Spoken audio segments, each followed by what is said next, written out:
السلام علیکم ورحمۃ اللہ وبرکاتہ۔ امید کرتی ہوں آپ سب خیر خیریت سے ہوں گے۔ بسم اللہ الرحمن الرحیم۔ سیرت النبی صلی اللہ علیہ وآلہ وسلم۔ عنوان: رسول اللہ صلی اللہ علیہ وآلہ وسلم کا خواب۔ حضرت سلمہ بن اکوع رضی اللہ عنہ چیتے کی سی تیزی سے دوڑے یہاں تک کہ وہ حملہ آوروں تک پہنچ گئے۔ جو ہی انہوں نے حملہ آوروں کو دیکھا، ان پر تیر اندازی شروع کر دی۔ جب بھی تیر چلاتے تو پکار کر کہتے، لے سنبھال، میں ابن اکوع ہوں، آج کا دن ہلاکت اور بربادی کا دن ہے۔ جب دشمن اپنے گھوڑے موڑ کر ان کی طرف رخ کرتے تو یہ اپنی جگہ سے ہٹ کر کسی دوسری جگہ پہنچ جاتے اور وہاں سے تیر اندازی شروع کر دیتے۔ یہ مسلسل اسی طرح کرتے رہے، دشمن کے پیچھے لگے رہے۔ دشمن ان کے تیروں کا شکار ہوتا چلا گیا۔ خود حضرت سلمہ بن اکوع رضی اللہ عنہ کہتے ہیں، میں بھاگ کر ان میں سے کسی کے سر پر پہنچ جاتا، اس کے پیر میں تیر مارتا، وہ اس سے زخمی ہو جاتا، لیکن جب میں ان میں سے کوئی پیچھے مڑتا تو میں کسی درخت کے پیچھے چھپ جاتا اور پھر اس جگہ سے تیر اندازی کر کے حملہ آور کو زخمی کر دیتا یا پتھر ان پر گرانے لگتا۔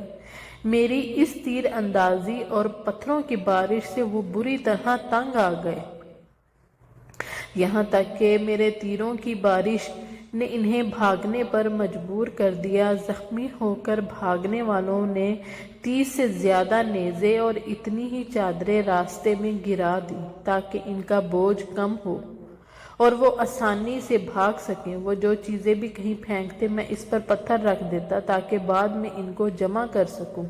غرض میں ان کے پیچھے لگا رہا، یہاں تک کہ سوائے چند ایک کہ وہ تمام اونٹ جو رسول اللہ صلی اللہ علیہ وسلم کے تھے پیچھے رہ گئے۔ دشمن آگے نکل گیا اور خود میں بھی ان کے تعاقب میں ان اونٹوں سے آگے نکل آیا۔ اس طرح میں نے حملہ آوروں سے تمام اونٹ چھڑا لیے۔ حضرت صلی اللہ علیہ وسلم کو جب سلمہ بن اکوع رضی اللہ عنہ کے پکار کے بارے میں پتہ چلا تو مدینہ منورہ میں اعلان کرا دیا کہ اللہ کے سوارو، تیار ہو جاؤ اور سوار ہو کر چلو۔ اس اعلان کے بعد گھڑ سواروں میں سے جو صحابی سب سے پہلے تیار ہو کر آئے وہ حضرت مقداد بن عمرو رضی اللہ عنہ تھے۔ انہیں ابن اسود بھی کہا جاتا ہے۔ ان کے بعد حضرت عباد بن بشر رضی اللہ عنہ آئے اور پھر حضرت سعید بن زید رضی اللہ عنہ آئے۔ پھر باقی گھڑ سوار صحابہ حضور اقدس صلی اللہ علیہ وآلہ وسلم کے پاس پہنچ گئے۔ حضور اکرم صلی اللہ علیہ وآلہ وسلم نے حضرت سعید بن زید رضی اللہ عنہ کو ان کا سالار مقرر فرمایا اور حکم فرمایا، تم لوگ روانہ ہو جاؤ، میں باقی لوگوں کے ساتھ تم سے آ ملوں گا۔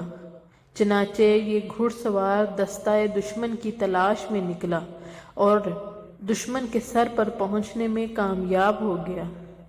سواروں میں سب سے پہلے جو شخص دشمن تک پہنچا اس کا نام مہدر بن فضلہ تھا۔ انہیں اخرم اسدی بھی کہا جاتا ہے۔ یہ آگے بڑھ کر دشمن کے سامنے جا کھڑے ہوئے اور بولے، اے ملعون لوگو، ٹھہر جاؤ، مہاجرین اور انصار تمہارے مقابلے پر نکل پڑے ہیں۔ اخرم اسدی رضی اللہ عنہ سب سے پہلے دشمن کے قریب پہنچ گئے، ان کی طرف بڑھنے لگے تو حضرت سلمہ بن اکوع رضی اللہ عنہ نے اپنے مورچے سے نکل کر ان کے گھوڑے کی لگام پکڑ لی اور بولے، اے اخرم، ابھی دشمن پر حملہ نہ کریں، رسول اللہ صلی اللہ علیہ وآلہ وسلم اور ان کے اصحاب کو آنے دیں۔ یہ سن کر اخرم اسدی رضی اللہ عنہ بولے، سلمہ، اگر تم اللہ تعالیٰ اور قیامت کے دن پر ایمان رکھتے ہو اور یہ جانتے ہو کہ جنت بھی برحق ہے اور دوزخ بھی برحق ہے تو میرے اور شہادت کے درمیان سے ہٹ جاؤ۔ ان کے الفاظ سن کر سلمہ رضی اللہ عنہ ان کے گھوڑے کی لگام چھوڑ دی، فوراً آگے بڑھے۔ انہوں نے وار کر کے ایک دشمن کے گھوڑے کو زخمی کر دیا۔ اسی وقت ایک اور دشمن نے اخرم اسدی رضی اللہ عنہ کو نیزہ دے مارا، وہ شہید ہو گئے۔ ایسے میں حضرت ابو قتادہ رضی اللہ عنہ وہاں پہنچ گئے۔ ایک دشمن نے ان کے گھوڑے پر وار کیا، گھوڑا زخمی ہو گیا۔ حضرت ابو قتادہ رضی اللہ عنہ نے فوراً اس پر وار کر کے اس کو قتل کر دیا۔ اسی وقت ایک گھڑ سوار ان کے مقابلے پر آیا، اس کا نام مصدع فراری تھا۔ آتے ہی کہنے لگا، تم مجھ سے کس طرح مقابلہ کرنا پسند کرو گے؟ تلوار بازی، نیزہ بازی یا پھر کشتی؟ ابو قتادہ رضی اللہ عنہ بولے، جو تم پسند کرو۔ اس پر اس نے کشتی لڑنا پسند کیا۔ وہ گھوڑے سے اتر آیا، اپنی تلوار درخت سے لٹکا دی۔ حضرت ابو قتادہ رضی اللہ عنہ بھی گھوڑے سے اتر آئے، انہوں نے بھی تلوار درخت سے لٹکا دی۔ اب دونوں میں کشتی شروع ہوئی۔ آخر اللہ تعالیٰ نے حضرت ابو قتادہ رضی اللہ عنہ کو فتح یاب فرمایا۔ انہوں نے درخت سے لٹکی تلوار کھینچ لی اور اسے قتل کر دیا۔ پھر انہوں نے مصدع کے بھتیجے پر حملہ کیا، اس نے خوف زدہ ہو کر باقی اونٹوں کو چھوڑ دیا۔ حضرت ابو قتادہ رضی اللہ عنہ اونٹوں کو لے کر لوٹے تو حضور اکرم صلی اللہ علیہ وآلہ وسلم تشریف لاتے نظر آئے۔ حضور اکرم صلی اللہ علیہ وآلہ وسلم نے اونٹوں کو ساتھ میں دیکھ کر فرمایا، ابو قتادہ تمہارا چہرہ روشن ہو۔ اس پر انہوں نے کہا، اے اللہ کے رسول صلی اللہ علیہ وآلہ وسلم، آپ کا بھی چہرہ روشن رہے۔ اس کے بعد آپ صلی اللہ علیہ وآلہ وسلم نے ان سے فرمایا، اللہ تم میں، تمہاری اولاد میں اور اولاد کی اولاد میں برکت عطا فرمائے۔ ایسے میں آپ صلی اللہ علیہ وآلہ وسلم کی نظر ان کی پیشانی پر پڑی۔ وہاں ایک زخم تھا اور تیر کا پھل زخم ہی میں رہ گیا تھا۔ چنانچہ حضور نبی صلی اللہ علیہ وآلہ وسلم نے تیر کا وہ حصہ آہستہ سے نکال دیا، ان کے زخم پر اپنا لاب دہن لگایا اور اپنی ہتھیلی زخم پر رکھ دی۔ حضرت ابو قتادہ رضی اللہ عنہ کہتے ہیں، قسم ہے اس ذات کی جس نے آپ صلی اللہ علیہ وآلہ وسلم کو نبوت سے سرفراز فرمایا، آپ نے جو ہی زخم پر ہاتھ رکھا تکلیف بالکل غائب ہو گئی۔ اس کے بعد حضور نبی کریم صلی اللہ علیہ وآلہ وسلم نے حضرت ابو قتادہ رضی اللہ عنہ کو مصدع کا گھوڑا اور اس کے ہتھیار عطا فرمائے اور انہیں دعا دی۔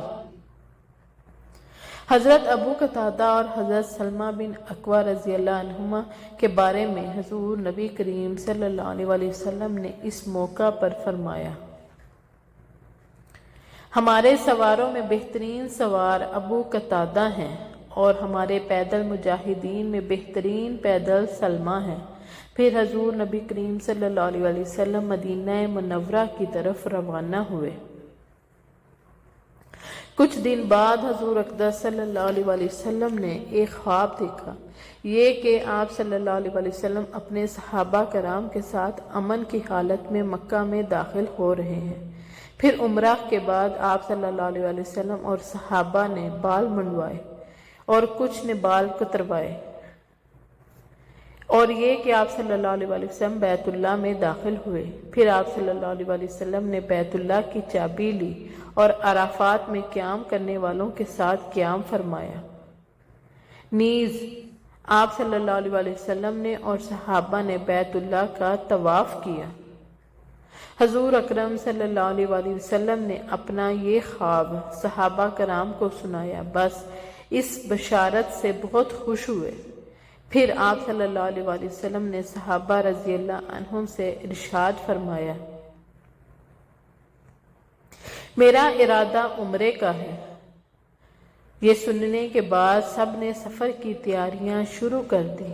آخر ایک روز حضور اکرم صلی اللہ علیہ وآلہ وسلم عمرے کے لیے مدینہ منورہ سے روانہ ہوئے۔ عمرے کا اعلان آپ صلی اللہ علیہ وآلہ وسلم نے پہلے ہی کرا دیا تھا تاکہ لوگ اس قافلے کو حاجیوں کا قافلہ ہی خیال کریں اور مکے کے لوگ اور اس کے پاس کے لوگ جنگ کے لیے نہ اٹھ کھڑے ہوں۔ مشرکوں اور دوسرے دشمنوں کو پہلے معلوم ہو جائے کہ آپ صلی اللہ علیہ وآلہ وسلم عمرے کی نیت سے آ رہے ہیں اور کوئی نیت نہیں۔ حضور اکرم صلی اللہ علیہ وآلہ وسلم نے ذوالحلیفہ کے مقام پر